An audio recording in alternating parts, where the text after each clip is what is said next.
ඔයාගේ දරුවගේ සපත්තු දෙක කැඩිලා. ඉස්කෝලේ ගෙනියන බෑග් එක කැඩිලා. දැන් අම්මා තාත්තා විදිහට මොකද්ද කරන්න ඕනේ? ඔබට අනිවාර්යයෙන්ම හිතෙයි අලුතෙන් බෑග් එකක් අරගෙන දෙන්නනේ තියෙන්නේ කියලා. අලුත් සපත්තු දෙකක් අරගෙන දෙන්නනේ තියෙන්නේ කියලා.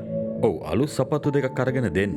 හැබැයි ජීවිතේ එක දවසක් හරි දරුවවත් අතින් අල්ලගෙන සපත්තු මහන කෙනෙක් ගාවට බෑග් හදන කෙනෙක් ගාවට යන්න. දරුවගේ ඇස් ඉස්සරහා පිටම සපත්තු දෙක හදලා දෙන්න. මේකෙන් එයා මොකක්ද ඉගෙන ගන්නේ? සපත්තු මහන්න ඉගෙන ගනීද?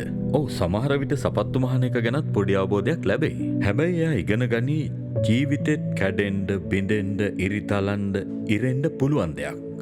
ඒකත් අලවලා, මහලා, අඬ දාලා, ගැට ගහලා හදාගන්න පුළුවන් කියන ජීවිත පාඩම තමයි ඒක ඇතුලේ තියෙන්නේ. ඒ වගේම දරුවා ඉගෙන ගනී අනුන්ගේ කිලිටි සපත්තු දෙකක් මහලා තමන්ගේ ජීවිතේ ගැට ගහගන්න. අහිංසක මිනිස්සු මේ ලෝකේ ඉන්නවා කියන එකත් එයා ඉගෙන ගනී.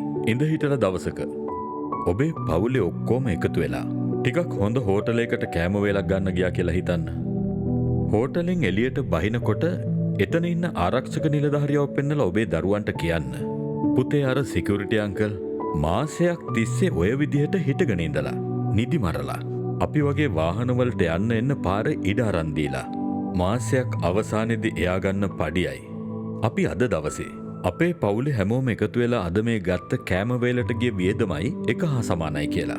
එයාගේ මාසේ පඩියයි අපේ කෑම වේලේ වියදමයි එක හා සමානයි කියලා.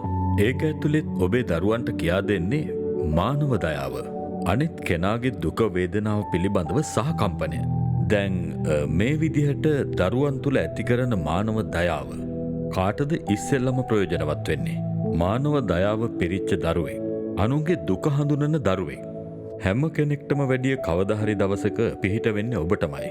ඔබේ ජීවිත කාලේ ගෙවල් දොරවල් මුදල් යාන වාහන ඇතුළු බොහෝ දේ උපයන්න පුළුවන්.